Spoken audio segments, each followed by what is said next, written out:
जय हिंद।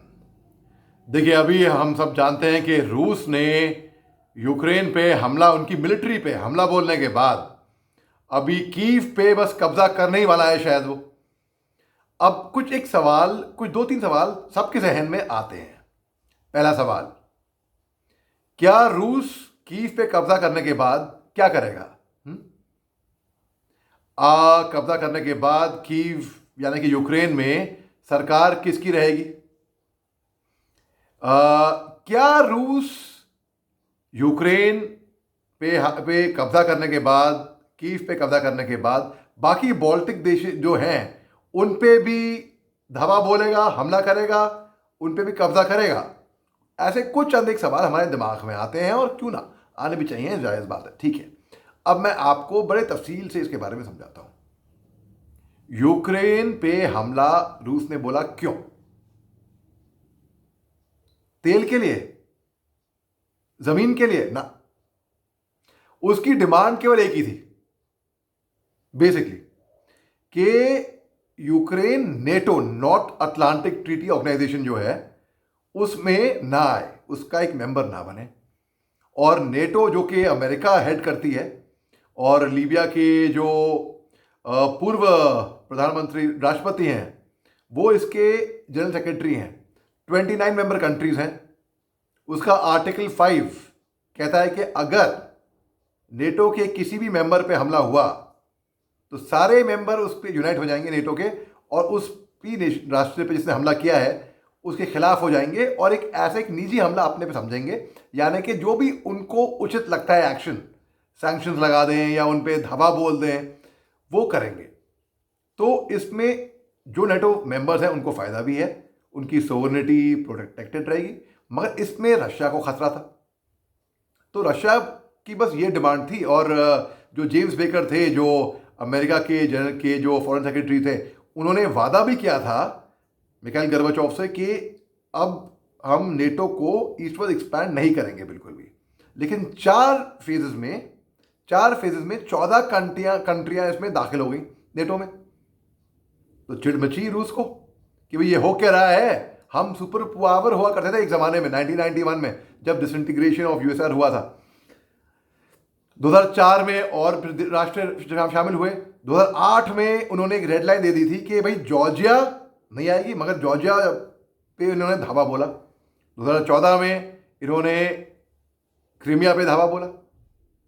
अब क्रीमिया जो स्ट्रिप है, जो ब्लैक सी से जुड़ता हुआ पेनिनसुला है बेसिकली वो, अब क्रीमिया तो रूस के पास चली गई, मैं ये मानता हूं। वो यूक्रेन के पास आना बहुत ही मुश्किल है, बहुत ही मुश्किल था। और अब तो खैर, और अब तो मतलब आप भूल जाइए अब ना। अच्छा, उन्होंने, रूस ने बोला भी कि हमारा कोई इरादा नहीं है यूक्रेन पे हमला करने का। तो मैं एक तरीके से यूक्रेन की जो लीडरशिप है, प्रेसिडेंट वोलोदिमीर ज़ेलेंस्की, जो कि एक्टर हुआ करते थे, कॉमेडियन हुआ करते थे, 44 ईयर ओल्ड हैं, उनकी जो बयानबाजी हुई और उनके जो फैसला लेने के तरीका हुआ, लीडरशिप, मैं एक तरीके से कई वजहों से मैं कमज़ोर मानता हूँ। पहली बात, जो बच्चे थे वहाँ पे, उनको बोल दिया गया कि भाई आप ऑनलाइन यूनिवर्सिटी कॉलेज अटेंड नहीं करेंगे, आप ऑफलाइन मतलब फिजिकली ऑन ग्राउंड कोरोना काल में आप अटेंड करेंगे। तो हमारे 20,000 स्टूडेंट्स वहाँ पे फंस गए थे। अभी भी तकरीबन 18,000 स्टूडेंट्स वहाँ पे अभी भी फंसे हुए हैं। इसके अलावा भाई, यूक्रेन के जो राष्ट्रपति थे, मैं थे बोलूंगा क्योंकि वो अभी चले गए ना, वो कहा जा रहा है कि वो जर्मनी चले गए तुर्की के जहाज में बैठ के। अब उनको इतनी समझ नहीं थी कि भाई वो नेटो में आना क्यों चाह रहे थे, अपनी सुरक्षा के लिए ना आखिर तौर पे, ताकि शांति बनी रहे। ले वो उनके लिए महंगा पड़ गया। और कई सालों से अब करेंगे तब करेंगे। अरे, कोई अगर आपसे कोई झूठे वादे करे और आपको फुसलाए, तो आपको क्या लगेगा कि भाई अब होएगा तब होएगा तब होएगा। एक उम्मीद के सहारे आप जीते रहेंगे, बैठे रहेंगे, कब तक आप इंतजार करेंगे, है ना। अब ये यूक्रेन को फूंक दी अमेरिका ने, जो कि रशिया के साथ इनका कोल्ड वॉर भी था। मैं बता रहा हूं आपको, लेट 80s तक की बात आपको ले आ रहा हूं मैं आपको। इनका कोल्ड वॉर था अमेरिका और रूस का। तो अमेरिका ने एक तरीके से यूक्रेन का, मैं ये बोलूँगा कि इस्तेमाल भी करा। और भाई तुम आगे बढ़ो, हम तुम्हारे साथ हैं। सिवाय सैंक्शंस लगाने के अमेरिका क्या कर लेगी? सैंक्शंस लगा दिए रूस पे, हैं, इकोनॉमिक सैंक्शंस, लोन सैंक्शन, भाई वीजा सैंक्शन भी लगा दिया। मैं तो ये भी बोलता हूं, मैं हर तरह के व्यापार के सैंक्शन लगा दिए, मतलब कि बैन, रोक लगा दी उस पर। रूस को फर्क पड़ेगा? क्या आपको लगता है कि रूस को नहीं मालूम था कि उन पे सैंक्शन लगेंगे? अच्छी तरीके से मालूम था। अब और सैंक्शन लगेंगे इसके, जापान ने तो लगा ही दिए हैं। जो दो राष्ट्र, जो राष्ट्र उन्होंने आइडेंटिफाई करे हैं, उन्होंने रिकग्नाइज करे हैं रूस ने, उस पर तो जापान ने सैंक्शन लगा दिए हैं ऑलरेडी, अपनी लिमिटेशन में, अपने काबिलियत में। यूके ने लगा दिए हैं, अमेरिका ने लगा दिए हैं, और सैंक्शन आने बाकी हैं। अब देखना यह है कि सरकार किसकी आती है यूक्रेन में। भाई एक डमी गवर्नमेंट जो कि अमेरिका के पक्ष में नहीं होगी। अमेरिका क्या कोई से ही नहीं होगा, मतलब कोई बिल्कुल भी एफिलिएशन अमेरिका की तरफ नहीं होगी, उन्हीं की तरफ होगी बेसिकली, रूस की तरफ, व्लादिमीर पुतिन की तरफ। और व्लादिमीर पुतिन पिछले 19 साल से राष्ट्रपति हैं रूस के, और उन पे बहुत प्रेशर भी बन रहा है ऑपोजिशन पार्टीज का। तो एक डमी गवर्नमेंट होगी वहां पे। अच्छा, तीसरी बात, क्या रूस यूक्रेन पे को कब्जा करने के बाद बाकी बाल्टिक राष्ट्रों पे हमला करेगा? और अगर करता है, मैं ये बोलता हूं, तो ये विश्व युद्ध की तरफ जा सकता है। मैंने ये नहीं कह रहा कि जाएगा या जा रहा है, जा सकता है। मैं आपको समझाता हूं कैसे और क्यों।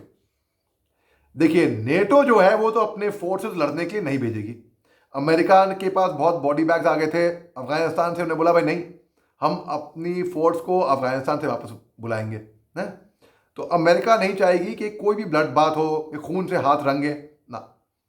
तो जो कल तक उनको वादे कर रहे थे, तुम आगे बढ़ो, हम तुम्हारे साथ हैं, वो आज की तारीख में वो लोग कहाँ हैं? वो लोग कहाँ हैं जब कीव पे, जब यूक्रेन पे हमला हो रहा है, वहां के जाने जा रही हैं, तब वो लोग कहाँ हैं आज की तारीख में? सिवाय सैंक्शंस के वो क्या करेंगे? अब बाल्टिक राष्ट्रों पे वो कब्जा कर सकता है। अच्छा, हमें यह भी समझना होगा कि जैसे कि दो देश हैं, वो लड़ रहे हैं आपस में, या तो तेल की लड़ रहे हैं, जो गल्फ वॉर हुई थी, तेल के ऊपर हुई थी, या जमीन पे हो रही है, जमीन के लिए, जमीन कब्जाने के लिए, जैसे कि होती है आमतौर पे, अक्सर घरों में भी होती है, कॉलोनी में भी होती है, हैं? इसने मेरे घर पे कब्जा कर लिया, उसने मेरे घर पे कब्जा कर लिया। अब ये बात है कि रूस, यानी कि Vladimir Putin, president Vladimir Putin क्या चाह रहे थे? तेल, रिसोर्सेज, जमीन? ना, इनमें से कुछ भी नहीं, इनमें से कुछ भी नहीं। और यूक्रेन भी रिच है नेचुरल मिनरल्स में, बिल्कुल पे कोई शक की बात नहीं है। अब नेचुरल मिनरल्स भी उनकी तरफ आने लगेंगे, तो क्या वो बाकी बाल्टिक देशों पे हमला करेंगे? मुझे लगता नहीं। हाँ? क्या नेटो फोर्सेस आएंगी? अमेरिका ने तो साफ बना कर दिया ना कि हम तो अपनी फोर्स नहीं भेजेंगे भाई, तो नेटो फोर्स भी नहीं आएंगी। लेकिन ये टाइम ऐसा है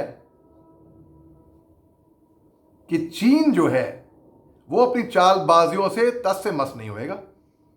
और अगर चीन ने ताइवान पे हमला कर दिया इस वक्त, तो या अगर चीन आके इस्लामिक स्लाइसिंग करता है, जो उसकी रणनीति रही है, ये उसकी पुरानी आदत है इस्लामिक स्लाइसिंग की, उसे नेपाल के साथ ट्राई किया, हमला डिस्ट्रिक्ट में पिलर नंबर 11-12 कंस्ट्रक्ट करे इलीगली, जो 70 किलोमीटर दूर है पिथौरागढ़ से, हिंदुस्तान के बहुत करीब में है।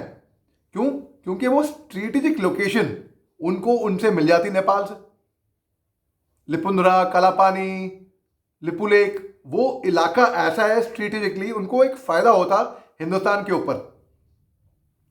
अच्छा, अब बात रही यूक्रेन, तो गिर सकता है किसी भी वक्त अगर कॉमन सेंस लगाए, ये ऐसा मेरा मानना है, मेरा पर्सनल मानना है, कॉमन सेंस की बात कर रहा हूं मैं आपको। देखिए, व्लादिमीर पुतिन पहले क्या थे? स्पाई थे। तो उनकी सोच, एक स्पाई की सोच क्या होती है, बस वही स्पाई जानेंगे, खुफिया होती है, किसी को खबर ना हो।